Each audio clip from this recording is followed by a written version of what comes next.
જય શ્રી કૃષ્ણ મિત્રો 25 જૂન 2025 બુધવાર એટલે કે જેઠ વદ અમાસની રાત્રે ઘરમાં આ જગ્યાએ એક દીવો પ્રગટાવી દેજો। મહાદેવના આશીર્વાદથી તમારી દરેક મનોકામનાઓ પૂર્ણ થશે, જીવનની દરેક પરેશાનીઓથી તરત જ મુક્તિ મળશે અને તમારું ઘર ખુશીઓથી ભરાઈ જશે, કારણ કે આ દિવસનું મહત્વ ઘણું વધારે છે। એટલા માટે જેઠ અમાસની રાત્રે ઘરમાં આ જગ્યાએ એક દીવો પ્રગટાવી દેજો, કારણ કે અમાસમાં રાતનો સમય એટલો ખાસ અને મહત્વનો હોય છે કે કેટલીક વાર મોટી પૂજા અર્ચના કરવાથી જે મનોકામનાઓ પૂર્ણ નથી થતી તે હલહારિણી અમાસની રાત્રે ઉપાય કરવાથી પૂર્ણ થાય છે। ઘણા લોકોએ આ ઉપાય કર્યો છે અને તેમને આ ઉપાય કરવાથી ચોક્કસ પરિણામ મળ્યું છે। જો તમે પણ 25-20 જૂન 1925 અને બુધવારના દિવસે એટલે કે જેઠ વદ અમાસની રાત્રે ઉપાય કરવા માંગો છો તો પહેલા ઉપાયને સારી રીતે સમજી લેજો, સાંભળી લેજો અને પછી કરજો। તમને આ ઉપાયનું ફળ ચોક્કસ મળશે અને આ ઉપાય કરવાથી તમારા ઘરમાં ગમે તે પ્રકારનું દુઃખ અને સમસ્યા ચાલી રહી હોય, તમને ખબર પણ નથી કે આ સમસ્યા કયા કારણથી ચાલી રહી છે, તે પિતૃદોષ હોઈ શકે છે, કોઈ પણ પ્રકારના મંગલ દોષ હોઈ શકે છે, પરંતુ આ ઉપાય કરવા માટે તમારે તે દોષને શોધવાની પણ જરૂર નથી। એટલા માટે તમારે આ ઉપાય અવશ્ય કરવો જોઈએ। એ ઉપાય વિશે જાણીએ તે પહેલા કોમેન્ટ બોક્સમાં સાચા દિલથી હર હર મહાદેવ લખી નાખજો। સાથે આ વિડીયોને લાઈક કરી ચેનલને પણ જરૂરથી સબસ્ક્રાઇબ કરજો। તો ચાલો હવે જાણીએ આ ઉપાય કેવી રીતે કરવો, રાત્રે ક્યારે કરવો, એટલે કે રાત્રે કેટલા વાગે કરવો, ઘરમાં કઈ જગ્યાએ કરવાનો છે અને આ ઉપાય કરતી વખતે કઈ બાબતોનું ધ્યાન રાખવું જોઈએ તે અંગેની તમામ માહિતી આપીશું। મિત્રો, ઉપાય જાણતા પહેલા આપણે આ પવિત્ર અમાસનું મહત્વ જાણી લઈએ, જેથી તમારી શ્રદ્ધા ઉપાય કરવામાં વધુ ઉજાગર થાય। તો મિત્રો, જેઠ મહિનાની અમાસ જેને હલહારિણી અમાસ પણ કહેવાય છે, ખેડૂતો માટે હલહારિણી અમાસનું મહત્વ ખૂબ જ વધારે છે। આ તિથિએ ખેડૂતો હળની પૂજા કરે છે, ખેતરમાં નવા પાકની બીજ રોપવાનું કામની શરૂઆત કરવામાં આવે છે, વૃક્ષારોપણ કરવામાં આવે છે। આ અમાસ પ્રકૃતિ પ્રત્યે આભાર પ્રકટ કરવાની તિથિ છે। જેઠ મહિનાથી વર્ષા ઋતુની શરૂઆત થાય છે અને આ મહિનામાં જો વૃક્ષારોપણ કરવામાં આવે તો વરસાદના કારણે તે છોડ ઉગવાની શક્યતાઓ વધી જાય છે। વર્ષા ઋતુમાં યોગ્ય દેખભાળ સાથે તે છોડ પોતાની જડ જમીનમાં મજબૂત કરી લે છે અને તે પછી તે સરળતાથી વધવા લાગે છે। આ કારણે હલહારિણી અમાસના દિવસે પૂજાપાઠ સાથે જ ઓછામાં ઓછો એક છોડ ચોક્કસ વાવવો જોઈએ। મોટા ભાગે હલહારિણી અમાસ સુધી વરસાદની શરૂઆત થવા લાગે છે, ખેતરોની માટી નવા પાકના બીજ વાવવા માટે તૈયાર થઈ જાય છે। આ કારણે જેઠ મહિનાની અમાસ પછી ખેતીનું કામ શરૂ થઈ જાય છે। હળની પૂજા કરીને ખેતરમાં વાવણીનું કામ શરૂ થાય છે, તે પછી બીજ વાવવામાં આવે છે। તો ચાલો હવે જાણીએ આ ઉપાય કેવી રીતે કરવાનો છે અને કોને કરવાનો છે। તો જુઓ, આ દીવાનો ઉપાય શા માટે કરવામાં આવે છે? આ તમારી મનોકામના પૂર્ણ કરવા માટે, તમારા જીવનના દુઃખ અને સમસ્યાઓને દૂર કરવા માટે અને તમારું કોઈ એવું મોટું કામ છે જે પૂર્ણ નથી થઈ રહ્યું તેના માટે તમે આ ઉપાય કરી શકો છો। તમારી કોઈ પણ મનોકામના માટે આ ઉપાય કરી શકો છો। તો આ ઉપાય તે વ્યક્તિ કરી શકે જે ભગવાન શ્રી કૃષ્ણ અને માતા લક્ષ્મી પાસેથી પોતાની કોઈ મનોકામના પૂર્ણ કરવા માંગે છે। જો માતાઓ અને બહેનોમાંથી કોઈ પણ પોતાના ઘરની સુખ અને શાંતિ માટે અને ઘરમાં ધન સમૃદ્ધિ વધારવા માટે આ ઉપાય કરવા માંગે છે તો ઘરની મોટી માતાઓ અને બહેનોએ ખાસ કરીને આ એક દીવાનો ઉપાય કરી શકે છે, કારણ કે માતાઓ અને બહેનો ઘરની લક્ષ્મી હોય છે અને જ્યારે ઘરની લક્ષ્મી કોઈ ખાસ ઉપાય કરે છે તો તેનું પરિણામ ખૂબ જ ઝડપથી અને ખૂબ જ મોટા પ્રમાણમાં પ્રાપ્ત થાય છે।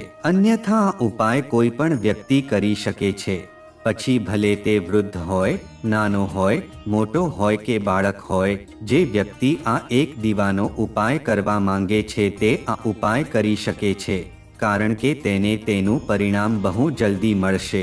અને બુધવારના જેઠ અમાસનો ખાસ દિવસ છે, જે ભગવાનના આશીર્વાદ માટે શ્રેષ્ઠ માનવામાં આવે છે. આ દિવસે માત્ર એક દીવાનો ઉપાય કરવાથી પ્રભુ ખૂબ જ સરળતાથી પ્રસન્ન થઈ જાય છે. તો ચાલો હવે જાણીએ આ દીવાનો ઉપાય કેવી રીતે કરવાનો છે અને આ ઉપાય કયા સમયે કરવાનો છે, એટલે કે રાત્રે કેટલા વાગે કરવાનો છે. તો જુઓ, આ ઉપાય 25-20 જૂન 1925 બુધવારના દિવસે આ દીવાનો ઉપાય સાંજના સમયે પ્રદોષકાળમાં કરવાનો છે. તો હવે ઘણા લોકોના મનમાં પ્રશ્ન હશે કે આ પ્રદોષકાળનો સમય સાંજે કેટલા વાગ્યે હોય છે. પ્રદોષકાળનો સમય સાંજે 6 વાગ્યાથી 7 વાગ્યા સુધીમાં હોય છે. જો તમે આ સમય દરમિયાન કોઈ પણ ઉપાય કરી શકો છો તો તમને તે ઉપાયનું પરિણામ ચોક્કસ મળશે. તો સાંજે 6 વાગ્યાથી 7 વાગ્યાની વચ્ચે તમે આ એક દીવાનો ઉપાય કરી શકો છો. તો પણ હજુ ઘણા લોકોને આ પ્રશ્ન હશે કે અમે નોકરીએ જઈએ છીએ, અમે કામ માટે બહાર જઈએ છીએ અને જો અમને આવવામાં મોડું થાય તો તે જગ્યાએ શું કરવું? તો જુઓ, એ લોકોએ પણ ચિંતા કરવાની કોઈ જરૂર નથી. જો તમે આ ઉપાય પ્રદોષકાળમાં નથી કરી શકતા તો આ ઉપાય તમે રાત્રે 8 વાગ્યાથી લઈને રાત્રે 12 વાગ્યા સુધીમાં કરી શકો છો, કારણ કે આ અમાસ હલહારિણી અમાસનો ખાસ દિવસ છે. આ દિવસ ખૂબ જ ખાસ અને શ્રેષ્ઠ માનવામાં આવે છે અને આવો દિવસ આખા વર્ષમાં માત્ર એક જ વાર આવે છે. તેથી જ્યારે પણ તમને સમય મળે ત્યારે તમે રાત્રે આ એક દીવાનો ઉપાય કરી શકો છો અને સમય મર્યાદામાં તે કરવાનો પ્રયાસ કરો. પરંતુ જો કોઈ કારણસર તમે તે કરી શકતા નથી તો તમે તેને થોડું મોડું પણ કરી શકો છો. તેમાં કોઈ સમસ્યા નથી. તમને તમારા ઉપાયના પરિણામો ચોક્કસપણે મળશે.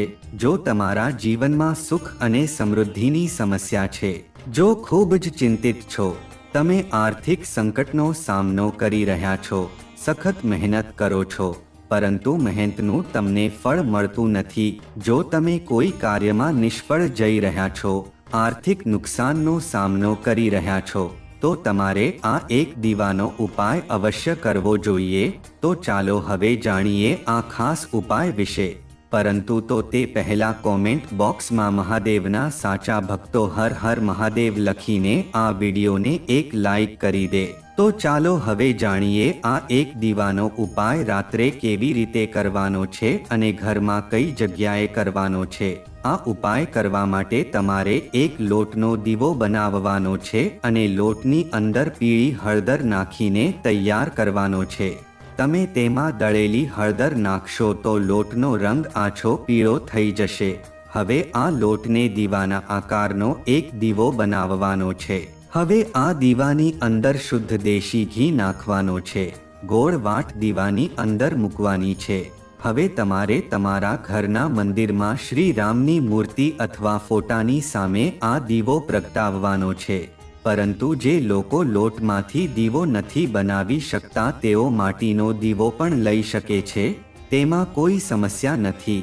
તેની અંદર તમારે એક ચપટી હળદર મૂકવાની છે અને આ દીવો ઘરના મંદિરમાં પ્રગટાવો. મહાદેવનું ધ્યાન કરો.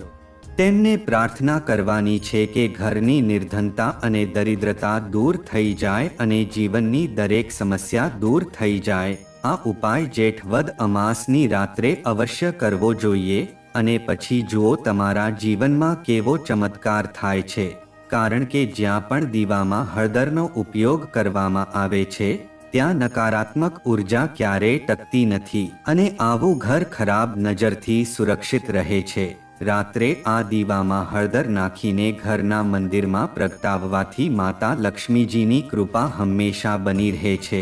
જો તમે જેઠ અમાસની રાત્રે તમારા ઘરમાં હળદરનો આ દીવો પ્રગટાવો અને આ ઉપાયો કરો છો તો સમજી લો કે તમારું ઘર સુખ સમૃદ્ધિથી ભરાઈ જશે. કારણ કે હળદરનો સીધો સંબંધ શ્રી હરિ વિષ્ણુ સાથે છે. હળદર સૌભાગ્યનું પ્રતીક છે. એટલા માટે આપણે કોઈ પણ શુભ કાર્યમાં સૌપ્રથમ હળદરનો ઉપયોગ કરીએ છીએ. કોઈ પણ પૂજા હોય, લગ્ન હોય કે ગૃહ પ્રવેશ હોય, સૌપ્રથમ આપણે હળદરનો ઉપયોગ કરીએ છીએ, કારણ કે જ્યાં પણ હળદરનો ઉપયોગ થાય છે તે ઘરમાં સુખ અને સમૃદ્ધિ વધે છે અને ગમે તેટલી નકારાત્મક ઉર્જા હોય તરત જ દૂર થઈ જાય છે। તો ચાલો હવે બીજા ઉપાય વિશે વાત કરીએ। આ હળદરનો બીજો ઉપાય કરવાથી તમારું નસીબ હંમેશા તમારો સાથ આપશે, કારણ કે હળદર ખૂબ જ ચમત્કારી હોય છે, જે તમને તમારા રસોડામાંથી ખૂબ જ સરળતાથી મળી જશે। પરંતુ ઘણા ઓછા લોકો છે જે આ હળદરનો ઉપાય જાણે છે। આ ઉપાય કરવા માટે તમારે ફક્ત એક ચપટી દળેલી હળદર લેવાની છે। હવે તમારે પાણીમાં આ એક ચપટી હળદર નાખીને સ્નાન કરવાનું છે। તમારે હળદરના પાણીથી સ્નાન કરવું પડશે, તેનાથી તમને તમારા ભાગ્યનો સાથ મળશે અને તમારા ભાગ્યમાં લખેલા તમામ દુઃખ, કષ્ટ અને પરેશાનીઓ તમારા જીવનમાંથી દૂર થઈ જશે। હવે પછી જે પણ હળદરનો પાવડર લીધો છે એમાં થોડુંક પાણી ઉમેરો અને શુદ્ધ પાણીથી હળદરની પેસ્ટ બનાવો। હવે તમારે શું કરવાનું છે? તમારે હળદરથી સ્વસ્તિક બનાવવાનો છે। તમારા ઘરના મંદિરમાં હળદરનો નાનો સ્વસ્તિક બનાવો અને પછી તમારે 25 જૂન 2025 અને બુધવારની રાત્રે આ સ્વસ્તિકની પૂજા કરવાની છે।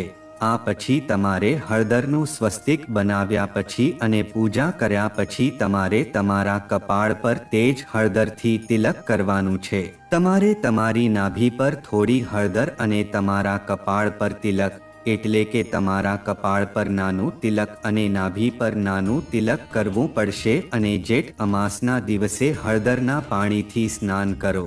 પછી જુઓ કે જીવનમાં ચમત્કારો કેવી રીતે થાય છે, કારણ કે ઉપાય ખૂબ જ વિશેષ દિવસે કરવામાં આવે છે। સ્વસ્તિક કોઈ સામાન્ય પ્રતીક નથી, સ્વસ્તિક ભગવાન ગણેશનું સ્વરૂપ છે। સ્વસ્તિક શક્તિ, સારા નસીબ અને સમૃદ્ધિનું પ્રતીક છે।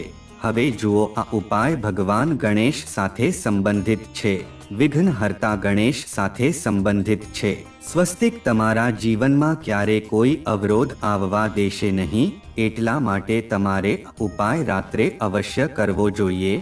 તો હવે તમને મીઠાનો એક અગત્યનો ઉપાય જણાવીશું, જે અમાસ 25 જૂન 2025 અને બુધવારના પવિત્ર દિવસે કરવાથી પ્રભુના આશીર્વાદ તમારા અને તમારા પરિવાર ઉપર સદા માટે બન્યા રહે છે।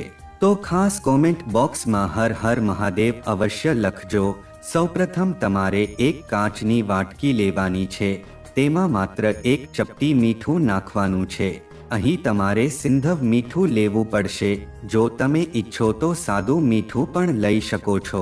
હવે તમારે કાચના વાટકામાં મીઠું રાખવાનું છે અને જો તમારી પાસે બાથરૂમમાં રાખવા માટે જગ્યા હોય તો આ મીઠાથી ભરેલા વાસણને બાથરૂમમાં રાખો, નહીં તો તમારે આ મીઠું ઘરમાં એવી જગ્યાએ રાખવું પડશે જ્યાં તમે તેને સરળતાથી જોઈ શકો। તો આ ઉપાય કરવાથી સૌપ્રથમ તમારા ઘરમાંથી નકારાત્મક ઉર્જા દૂર થશે, તમામ પ્રકારની મુશ્કેલીઓ તમારા જીવનમાંથી દૂર થશે। તમારા ઘરમાં દેવી લક્ષ્મી અને ભગવાન શ્રીરામનો વાસ થાય છે। જ્યારે તમે જેઠ અમાસની રાત્રે તમારા ઘરમાં આ મીઠું રાખો છો, મીઠું તમારા જીવનમાં ચમત્કારિક કાર્ય કરે છે, કારણ કે જ્યારે પણ તમે ઘરની બહાર નીકળો છો અને તમને મીઠાથી ભરેલો વાટકો દેખાય છે ત્યારે સમજી લ્યો કે તમારો દિવસ ખૂબ જ સારો જવાનો છે અને તમારું કામ ખૂબ જ સારું ચાલશે। તમે કામ પર જઈ રહ્યા હો, જ્યારે તમે ઘરે પાછા ફરો ત્યારે તમારા જીવનમાં સકારાત્મક ઉર્જા આવે છે, જેનાથી તમારી દરેક સમસ્યા દૂર થાય છે અને માતા લક્ષ્મીજીના આશીર્વાદ તમારા જીવનમાં હંમેશા રહે છે। આ એક ખૂબ જ સારો ઉપાય છે, એટલા માટે તમારે ઘરમાં આ એક ચપટી મીઠાનો ઉપાય અવશ્ય કરવો જ જોઈએ અને સાથે આ દિવસે ભગવાનનું ધ્યાન કરવું જોઈએ। તો ચાલો હવે પછીના ઉપાય વિશે વાત કરીએ, જે તમારા ઘરમાં દેવી લક્ષ્મીના કાયમી નિવાસ માટેનો ઉપાય છે। જો તમે ઈચ્છો છો કે ધનની દેવી માતા લક્ષ્મી તમારા ઘરમાં આવે અને ઘરમાં હંમેશા નિવાસ કરે તો આ ઉપાય ખાસ કરવો। જો તમારા ઘરમાં તુલસીનો છોડ હોય તો તે ખૂબ જ સારું છે, જો તમારી પાસે તુલસીનો છોડ ન હોય તો પણ તમે આ ઉપાય કરી શકો છો. તમારે અહીં એક દીવો તૈયાર કરવાનો છે. તમારે તેની અંદર એક ચપટી હળદર નાખવાની છે અને તમારે આ દીવો તમારા ઘરમાં સ્થાપિત કરવાનો છે. હવે તમે આ ઉપાય રાત્રે તુલસીના છોડ પાસે કરી શકો છો. જો તમે બુધવારના દિવસે આ ઉપાય કરો છો તો તે ખૂબ જ સારું. જેમના ઘરમાં તુલસીનો છોડ નથી તે શું કરશે? તે લોકો મંદિરમાં જઈને પણ આ દીવો પ્રગટાવી શકે છે જ્યાં મંદિરમાં તુલસીનો છોડ હોય છે. જો તમે મંદિરમાં જઈ શકતા હો તો ઘરનો ઈશાન ખૂણો એટલે કે પૂર્વ અને ઉત્તર વચ્ચેની દિશાને ઈશાન ખૂણો કહેવામાં આવે છે. આ દિશામાં દીવો પ્રગટાવો અને પછી જુઓ તમારી મનોકામના કેવી રીતે પૂરી થાય છે. જુઓ તમે તમારા ઘરમાં સ્થિર દેવી લક્ષ્મીનો વાસ કેવી રીતે થાય છે. તો ચાલો હવે પછીના ઉપાય વિશે વાત કરીએ જે ઘરમાં સુખ અને સમૃદ્ધિ વધારવા માટેનો છે. ઘરમાં કોઈ દોષ છે, કોઈની નજર લાગી ગઈ છે, એટલા માટે કપૂરનો આ ઉપાય તમારે અવશ્ય કરવો જોઈએ. કપૂરમાં ઘણી બધી સકારાત્મક ઉર્જા હોય છે અને કપૂર ખૂબ જ ઝડપથી સુખ અને સમૃદ્ધિ વધારવામાં પણ મદદ કરે છે.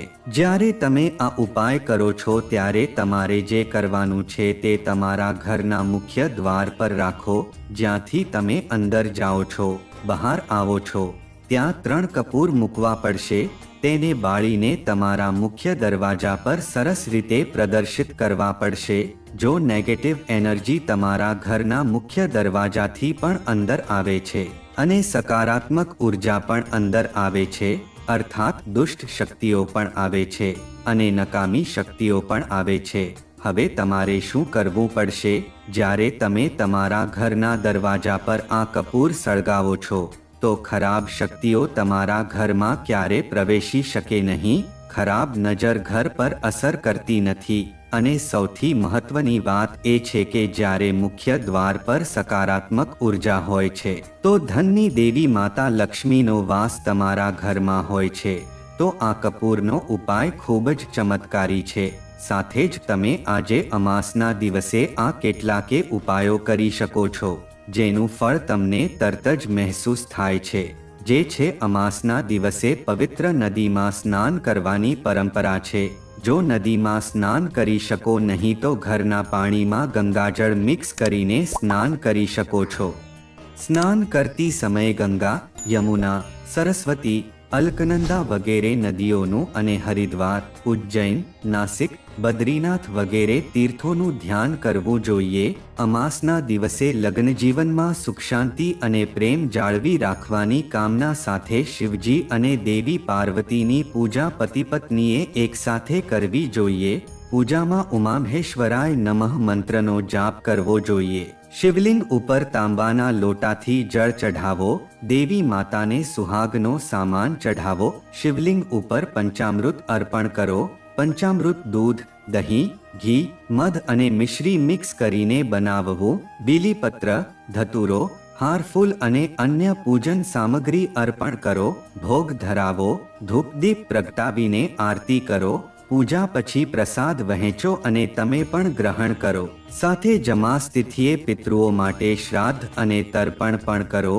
તેના માટે બપોરે બળતા છાણા ઉપર ગોળ ઘી અર્પણ કરવું જોઈએ. આ દરમિયાન પિતૃઓનું ધ્યાન કરવું જોઈએ. જો તમે આ ઉપાય કરશો તો તમારી સુખ સમૃદ્ધિ દરરોજ વધતી જશે. આ ઉપાય કરવાથી માતા લક્ષ્મીજીના આશીર્વાદ હંમેશા તમારા પર અને તમારા પરિવાર ઉપર બન્યા રહે છે. તો મિત્રો, જો તમને આ વિડિયો પસંદ આવ્યો હોય તો વિડિયોને લાઈક અને શેર જરૂરથી કરજો. સાથે કોમેન્ટ બોક્સમાં હર હર મહાદેવ જરૂરથી લખજો અને અમારી ચેનલને સબસ્ક્રાઇબ કરીને બાજુમાં આપેલા બેલ આઇકનને પ્રેસ કરી ઓલ ઉપર સેટ કરી દેજો, જેથી તમને નવા વિડિયોની નોટિફિકેશન તુરંત જ મળે.